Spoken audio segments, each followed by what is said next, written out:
Have you ever loved someone so deeply that losing them felt like losing yourself? Elena Varga had everything money could buy: power, luxury, and a future already planned for her. But behind the glamorous life was a girl desperate to escape the prison built by her family's expectations. Then she met Noah Carter, a struggling pianist with dreams bigger than his broken world.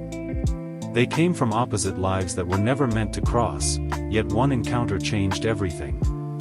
Secret meetings, forbidden kisses, a love powerful enough to destroy families. But when Elena's ruthless father discovers their relationship, the two lovers are forced into a dangerous choice: fight for love, or lose each other forever. What follows is a heartbreaking journey filled with passion, betrayal, sacrifice, and a shocking truth that changes everything. Because sometimes, the greatest love stories are the ones the world tries hardest to tear apart. Don't forget to like, comment and subscribe to the channel for more romantic stories. Snow drifted gently through the streets of Prague, covering the city in silver and white. From the tall windows of her family's grand hotel, Elena Varga watched the world below with tired eyes. Expensive cars lined the streets. Wealthy guests laughed beneath glowing chandeliers. Everything around her was beautiful. And yet, she had never felt more trapped. Somewhere beyond the glittering city lights was the one person who made her forget the cage she lived in. Noah. A boy her family would never allow her to love. Their worlds were never supposed to collide. Elena was the daughter of Victor Varga, one of the most powerful businessmen in Europe.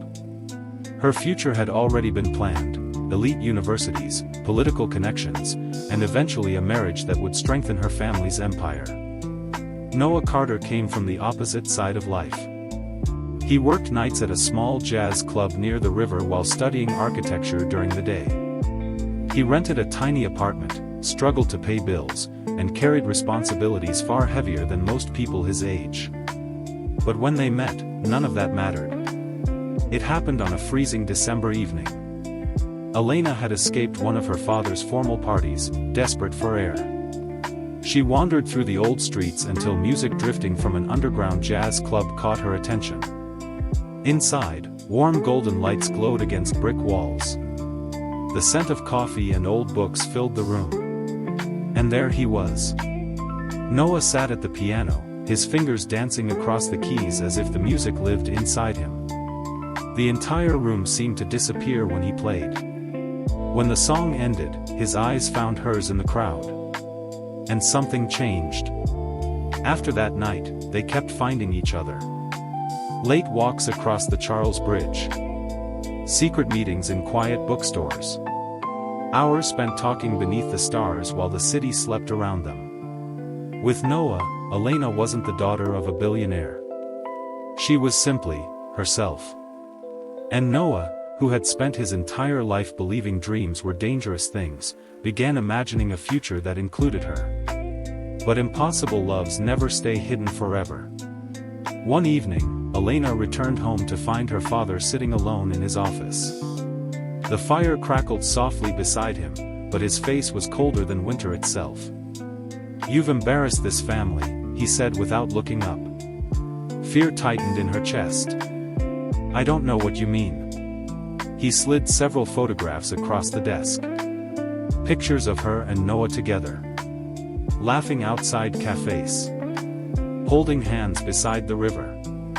Kissing beneath falling snow. Elena's breath caught.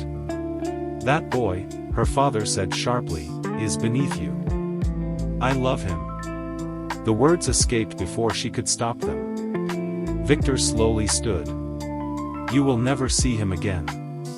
You can't decide that. I already have." For the first time in her life, Elena saw something terrifying in her father's eyes, not anger, but control. The kind powerful men used to destroy anything standing in their way. That night, Elena ran to Noah. She found him waiting near the frozen riverbank where they always met. Snowflakes clung to his dark coat as he pulled her into his arms. "What's wrong?" "My father knows about us." Noah closed his eyes briefly, as if he had been expecting this moment all along. "Elena. We can leave," she whispered desperately. "Tonight. We'll go somewhere far away. Start over." He looked at her for a long moment. "You'd really leave your whole life behind? You are my life." Emotion flickered in his eyes before he kissed her deeply, like he was afraid time was running out. Then the sound of engines shattered the silence. Black cars appeared at the end of the bridge. Too many. Noah's expression changed instantly. "Elena," he said quietly, "listen to me carefully." Several men stepped out of the vehicles. One reached inside his coat. Fear crashed through her body. "Noah." He grabbed her hand tightly. "When I say run, don't stop." A gunshot echoed across the river. Elena screamed as Noah stumbled backward. And before she could reach him, someone seized her arms from behind. Her last glimpse before darkness swallowed her was Noah falling into the snow while crimson spread beneath him like a broken promise. Then everything went black. Darkness faded slowly. Elena woke to the sound of rain tapping against glass. For a moment, she couldn't remember where she was. Her head throbbed painfully, and her wrists were sore. She sat up suddenly, panic crashing back into her chest. Noah. The room was unfamiliar, elegant but cold. A private suite. Locked doors. Guarded windows. Her father's hotel. The memories hit her all at once. The bridge. The gunshot. Noah falling into the snow. Tears burned down her cheeks as she stumbled toward the door, pounding against it desperately. "Let me out." No answer. Hours passed before the door finally opened. Victor Varga entered calmly, adjusting the cuff of his expensive coat as though nothing terrible had happened. Elena stared at him with hatred she had never known before. "What did you do to him?" Her father's silence terrified her more than words. "Elena," he said quietly, "you'll forget about the boy eventually." Her breathing shook violently. "Is he dead?" Still, no answer. She lunged toward him, tears streaming down her face. "You don't get to control my life." Victor grabbed her shoulders firmly. "I did this to protect you." "Protect me?" she cried. "You destroyed me." For the first time, something cracked in her father's expression. Guilt. Regret. Maybe even shame. But it vanished quickly. "You're leaving for Switzerland tomorrow," he said coldly. "When you return, this nonsense will be over." Then he walked away. And Elena broke completely. 3 months later. The mountains of Switzerland were beautiful, but Elena hated every second there. She moved through life like a ghost, haunted by memories she couldn't escape. Every piano song reminded her of Noah. Every snowfall reminded her of the bridge. Every night, she replayed the moment he fell. Until one evening changed everything. Elena sat alone in her apartment when her phone buzzed with an unknown message. "If you want the truth about Noah, come to Prague tonight." Her heart stopped. It had to be a trap. But what if it wasn't?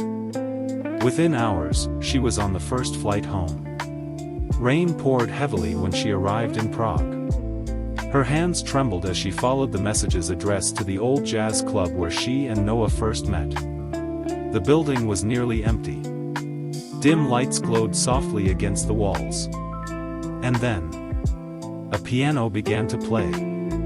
Her breath caught instantly. No. Impossible. Slowly, Elena turned toward the stage. A man sat at the piano with his back facing her. Those familiar hands moved gently across the keys. The melody she loved. Tears filled her eyes before she even saw his face.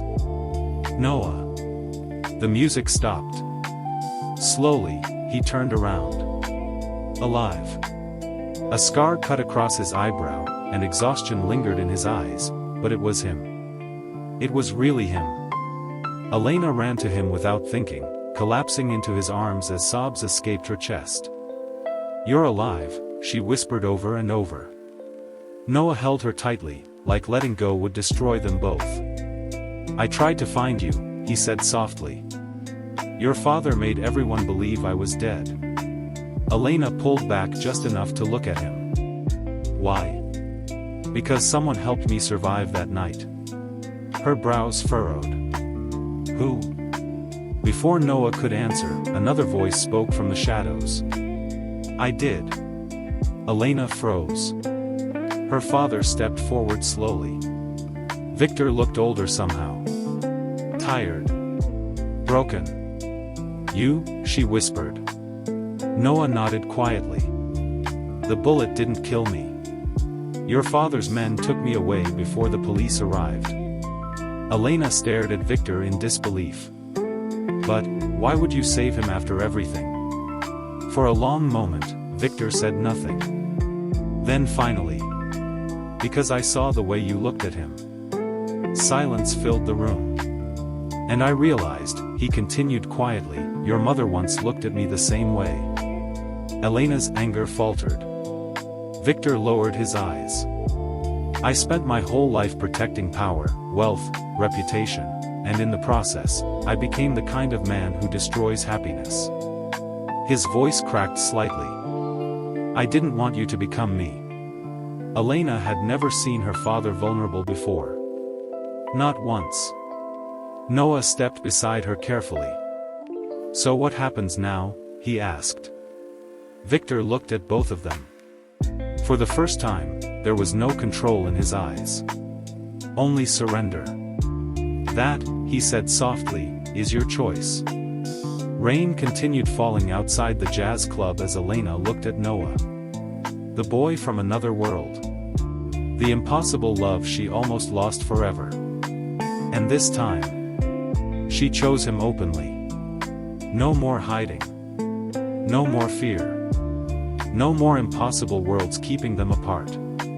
As Noah kissed her beneath the dim golden lights, the city outside kept moving, unaware that somewhere inside a quiet jazz club, two broken worlds had finally become one.